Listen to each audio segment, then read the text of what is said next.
Apreciados hermanos y hermanas, nuestro tema hoy es la oración.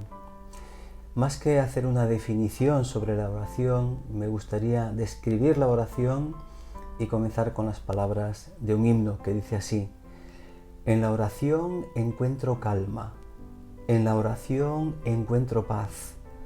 Orar a Dios refresca el alma, hablar con Dios me da solaz. Hablar con Dios, qué privilegio, abrir mi alma al Creador, sentir que el cielo está abierto y oír la voz del Salvador. Hablar con Dios yo necesito, me da las ganas de vivir. La vida en Él tiene sentido, pues sé que Él me puede oír. La oración, tema tan importante en la vida del cristiano. La oración es la reacción del alma hambrienta de la presencia de Dios. Por eso algunos la describen como el respirar de la vida cristiana. El salmista, por su parte, lo expresa como un profundo deseo de estar en los atrios de Dios. En otros salmos se expresa también esta necesidad, y en uno de ellos se usa la imagen del ciervo, el ciervo que angustioso brama por las aguas, por aquella agua que necesita. La oración es el anhelo de estar en casa, en el hogar, al lado del Padre. Es la posibilidad de, en un instante, y más rápido que la velocidad de la luz, encontrarnos al momento delante de la presencia de Dios. La oración es diálogo, es hablar con Dios, como leíamos, qué privilegio tan grande. Es un hablar sincero, transparente ante aquel que escudriña los corazones, delante de aquel que nada se oculta, que todo está descubierto, como dice la Escritura, ante él. Es diálogo ante aquel que quiere escucharnos. Hay una canción que lo expresaba diciendo: Jesús siempre tiene tiempo para mí. Es en la oración donde volcamos nuestros anhelos, ansiedades, angustia, dolor, incomprensión o asombro. Y Dios escucha sin recriminar, como hizo ante el diálogo de Job y sus amigos, esperando hasta el final para intervenir. O es la escucha del profeta Habacuc, cuando Dios le da a conocer sus planes y él no lo entiende. Señor, no lo entiendo. ¿Seguro que vas a levantar a los caldeos? Pero si son peores que nosotros, ¿cómo es posible? Dios escucha también las lágrimas de Jeremías en la experiencia de sufrimiento ante la destrucción de Jerusalén, ante la violencia sufrida por sus habitantes, y lo expresa en todo un libro que tiene un nombre ya muy significativo: Lamentaciones. La oración es también silencio. Es hablar con Dios y es escuchar a Dios. Y Dios a veces nos puede susurrar y en otras ocasiones nos puede dar una voz en alto, llamarnos la atención. Al profeta Elías le susurró cuando él estaba huyendo de una reina que quería acabar con su vida. En su vida Dios se acercó a él. Y os voy a leer el texto que nos habla de este encuentro entre Dios y Elías. Dice que cuando se encontró el Señor con Elías, le dijo: sal y ponte de pie en el monte ante el Señor. El Señor va a pasar. Vino un huracán tan violento que descuajaba los montes y resquebrajaba las rocas delante del Señor. Pero el Señor no estaba en el viento. Después del viento vino un terremoto, pero el Señor no estaba en el terremoto. Tras el terremoto hubo fuego, pero Jehová no estaba en el fuego. Y tras el fuego se escuchó un silbo apacible y delicado. Y es desde este silbo apacible y delicado que Dios se dirige a Elías y le pregunta: ¿qué haces aquí, Elías?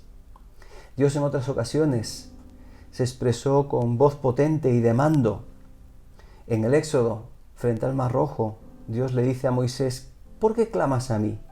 Dile a los hijos de Israel que marchen. El salmista también recoge las palabras de Dios y dice: estad quietos y conoced que yo soy Dios. Seré exaltado entre las naciones. enaltecido seré en la tierra. A veces nos habla y nos susurra, otras veces nos dice, callad, estad quietos.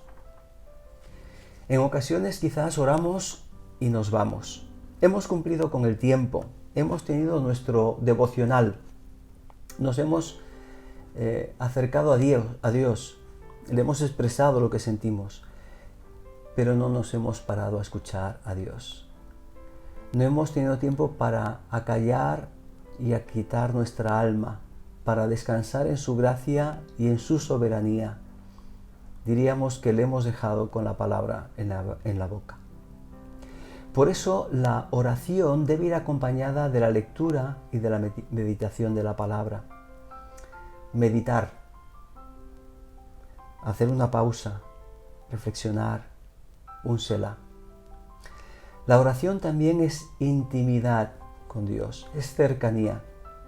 La oración cristiana encuentra su fundamento en Cristo y en su enseñanza y evidentemente en su obra. A través de Él podemos acercarnos al Padre, solo a través de Él. En cierta ocasión los discípulos le pidieron a Jesús, enséñanos a orar.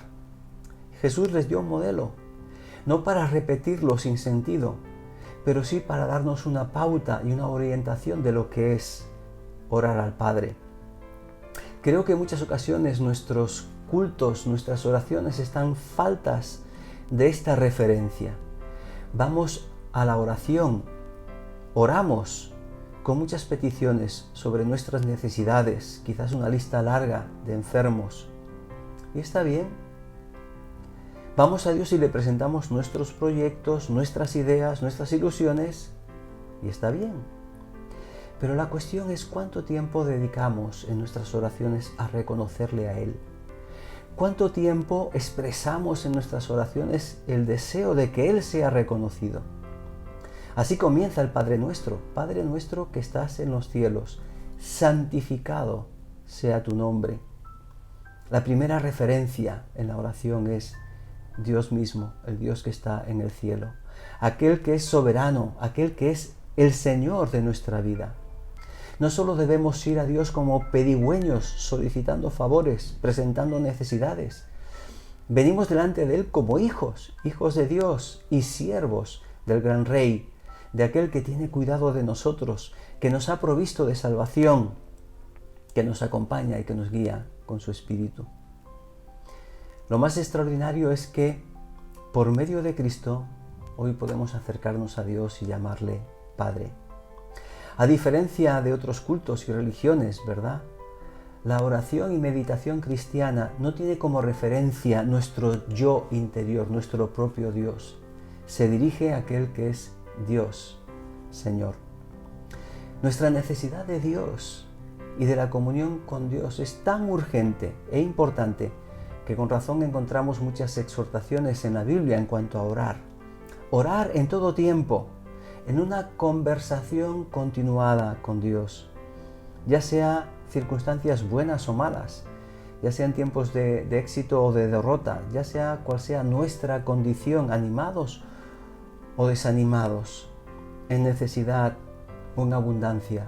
Orad sin cesar, dad gracias en todo. Pensando en esta oración continuada, recuerdo la historia de Nehemías. Nehemías capítulo 1 encontramos a un hombre muy preocupado por la situación que vivía su pueblo. Dedica tiempo a orar, a ayunar, está durante meses en esta actitud, hasta que se presenta la ocasión de poder delante del rey presentarle un proyecto, el proyecto de la restauración de Jerusalén. Dice el texto que en medio de ese diálogo el rey le preguntó, bueno, ¿qué quieres que haga? Y Nehemías hizo algo muy importante. Oró a Dios y contestó al rey. Ese es el orden. Ahora nos podemos preguntar, ¿cómo fue esa oración de Elías? ¿Pensáis que le dijo, espera un momento, tengo que orar, me voy a poner de rodillas?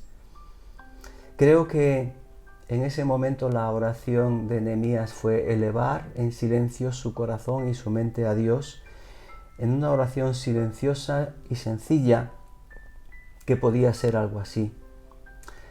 Este es el momento, Señor. Ayúdame. Dependo de ti. Y en estas palabras se estaba resumiendo 4 meses de oración continuada. La oración, por otra parte, es el acto más humilde y más atrevido que podemos llevar a cabo. Humilde porque reconocemos a Dios como nuestro Señor, como nuestro soberano, el Dios del universo. Y a la vez atrevido porque nos acercamos a Él como Padre y lo hacemos con confianza y sin temor.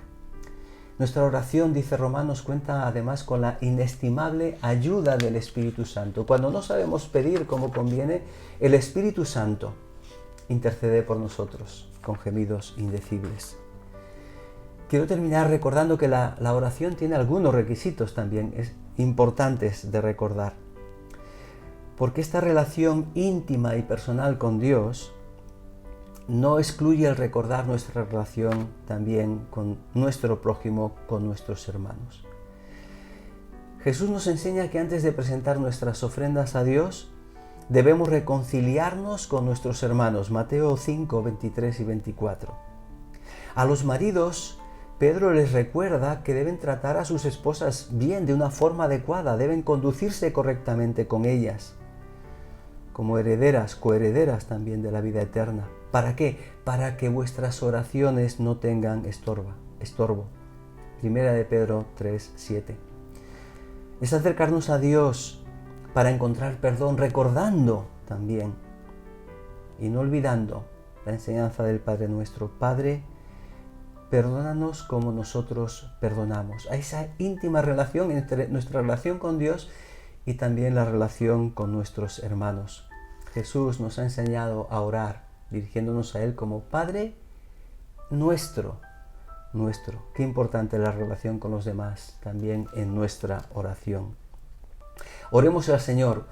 Podemos usar la Biblia, podemos usar los salmos para expresarle nuestra adoración, nuestra gratitud, pero sobre todo abramos el corazón delante de Dios con actitud de escucha, de dependencia, confiando en que Él tiene cuidado de nosotros, y eso sin duda va a cambiar nuestro día a día. Dice Primera de Pedro 5:7, echad toda vuestra ansiedad sobre Él porque Él tiene cuidado de vosotros. En la oración encuentro calma, en la oración encuentro paz. Orar a Dios refresca el alma, hablar con Dios me da solaz. Que el Señor os bendiga.